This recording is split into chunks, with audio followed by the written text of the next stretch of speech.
Jake wiped the sweat from his brow, leaving a streak of grease across his forehead. The setting sun cast long shadows across his junkyard. Turned. Workshop on the outskirts of Millsville, a speck of a town that most folks would miss if they blinked while driving through. He'd been wrestling with old Meister Johnson's tractor all afternoon, and the stubborn machine was giving him more trouble than a possum in a henhouse. "Come on, you cantankerous pile of bolts," Jake muttered, giving the wrench one last turn. The engine sputtered, coughed, and finally roared to life. A grin spread across his face as he patted the tractor's rusted hood. "There we go. Knew you had it in you." At 32, Jake Harper was Millsville's go-to guy for anything mechanical. Cars, tractors, lawnmowers, if it had an engine, Jake could fix it. It wasn't the life he'd dreamed of as a kid, but it was honest work, and he was damn good at it.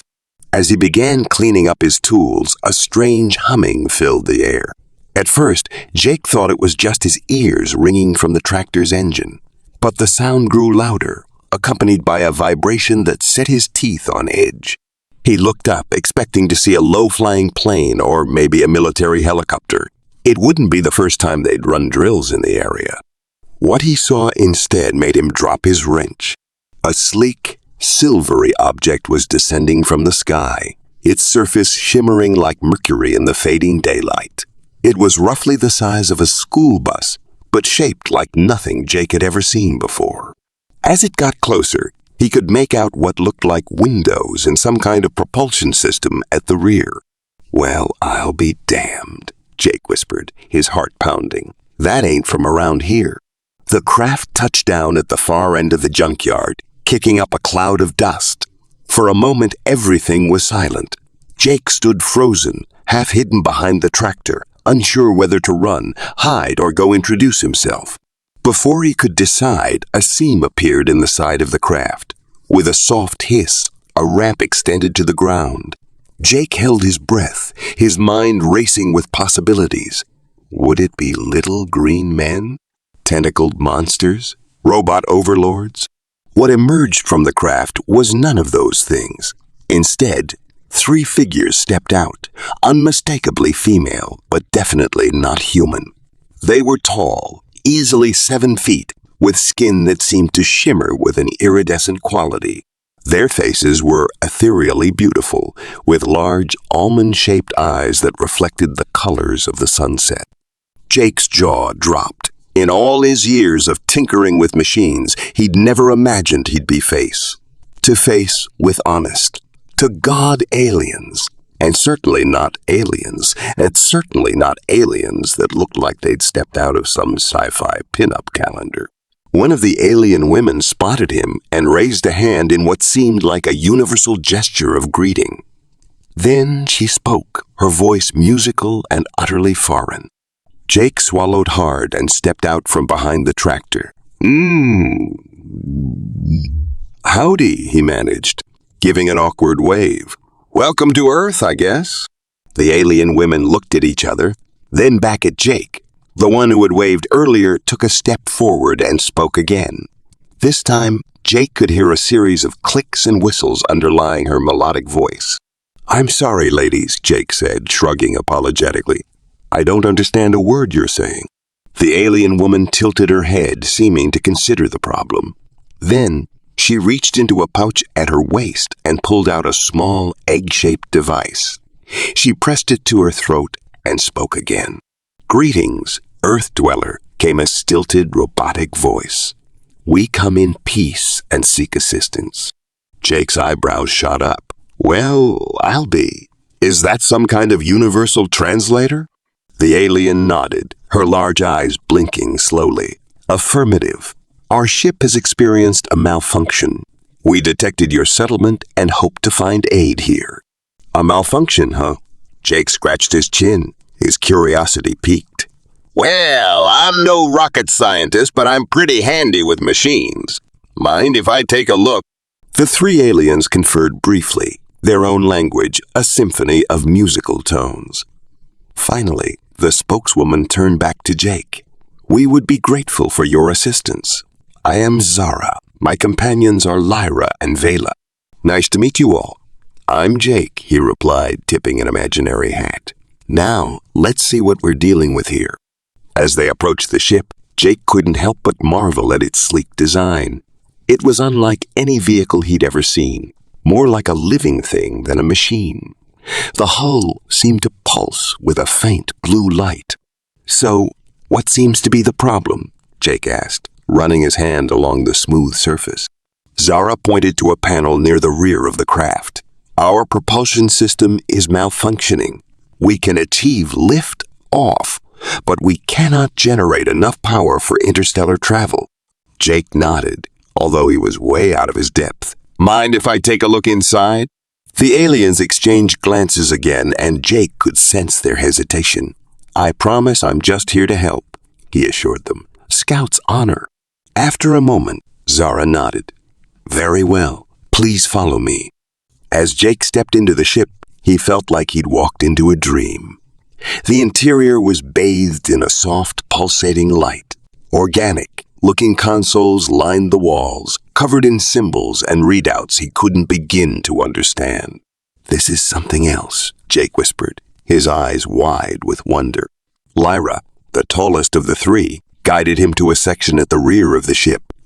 She pressed her hand against a panel, and it dissolved, revealing a complex array of crystalline structures and glowing conduits. "This is our quantum flux drive," Zara explained. "It allows us to bend space-time for faster than light travel. But the primary matrix has become misaligned, and we lack the necessary tools to recalibrate it." Jake stared at the alien engine, his mind racing. It was far beyond anything he'd ever worked on, but he could see patterns in its design, a logic to its construction that wasn't entirely foreign. "I gotta be honest with you, ladies," Jake said, scratching his head. "This is way above my pay grade. But," he paused, an idea forming, "I might have some tools that could help. And if you could explain how this doohickey is supposed to work, I might be able to figure something out." Vela, who had been quiet until now, spoke up. Her translator conveyed a tone of skepticism. "You believe you can repair technology you've never encountered before?" Jake grinned, his confidence growing. "Ma'am, I once fixed a combine harvester with duct tape and a coat hanger. I may not know much about quantum whatever. I know machines. And at the end of the day, that's what this is, right? A machines. And at the end of the day, that's what this is, right? A machine." The aliens looked at each other, a mix of hope and uncertainty in their luminous eyes. Finally, Zara nodded. "Very well, Jake of Earth, we will share our knowledge and accept your help. But be warned, tampering with technology you don't understand could be dangerous." Jake's grin widened. "Danger's my middle name. Ladies. Now, let me grab my toolbox, and we'll see what we can do about getting you back among the stars." As he jogged back to his workshop, Jake's mind was reeling. Alien women, faster than light travel quantum engines. It was like something out of the sci-fi novels he'd devoured as a kid. But now it was real, and he was right in the middle of it. Little did Jake know, fixing the ship would lead to a reward beyond his wildest imagination, and change his life forever. 3 days later, Jake stepped back from the alien ship, wiping his brow with a grease-stained rag. He was exhausted, but a grin of triumph spread across his face. "I think that'll do it, ladies," he announced proudly. Zara, Lyra, and Vela gathered around him, their eyes wide with anticipation. Jake had worked tirelessly, combining his mechanical know-how with their advanced scientific knowledge. It had been a crash course in physics and alien engineering, but somehow he'd managed to jury-rig a solution. "Shall we test it?" Zara asked, her melodic voice tinged with excitement. Jake nodded, and they all stood back as Lyra activated the ship's systems. For a moment, nothing happened. Then, with a low hum that quickly built to a powerful thrum, the quantum flux drive came to life. The ship's hull pulsed with energy, and Jake could feel the hair on his arms standing on end. Vela checked the readouts and turned to Jake, her eyes shimmering with what he now recognized as their equivalent of tears. "It works," she said simply. "You've done it, Jake of Earth." The aliens gathered around him, expressing their gratitude in a flurry of musical tones that his brain interpreted as a symphony of joy. Jake felt a warmth in his chest that had nothing to do with the ship's energy field. "Aw, shucks," he said, blushing. "It was nothing. Just a little elbow grease and some good old-fashioned American ingenuity." Zara stepped forward, her iridescent skin glowing in the fading twilight. "Jake, we cannot leave without properly rewarding you for your invaluable assistance." Jake waved his hand dismissively. "No need for that. It was my pleasure, really. How often does a small-town mechanic get to work on a spaceship?" But Zara insisted. "We have discussed it, and we believe we have found a fitting reward." She glanced at her companions, who nodded in agreement. "We would like to offer you the opportunity to join us." Jake's jaw dropped. "Join you? You mean in space?" Lyra nodded enthusiastically. "Your skills and adaptability would be highly valued among our people. We could show you wonders beyond your imagination, Jake. Planets with rings of ice, nebulae that birth stars, civilizations that would boggle your mind." For a moment, Jake was speechless. He looked around at his junkyard, at the life he'd built for himself. It was a good life, but a small one. And here was an opportunity to see the universe, to experience things no human had ever dreamed of. I don't know what to say," he stammered. Vela placed a gentle hand on his shoulder. "You need not decide immediately. We can give you some time to consider." Jake took a deep breath, his mind racing. Then slowly, a smile spread across his face. "You know what? I don't need time. I've spent my whole life fixing things, never really going anywhere. It's time for an adventure." The aliens' faces lit up with joy. Zara extended her hand, and Jake took it, marveling at the feel of her smooth, iridescent skin. "Welcome aboard, Jake of Earth," she said warmly. As they prepared for departure, Jake took one last look at his workshop. He'd missed this place, but the stars were calling. Who knew what mysteries awaited him out there? What strange machines he'd get to tinker with? What incredible sights he'd see? The ship's ramp closed behind him, and Jake felt a thrill of excitement as the engines powered up.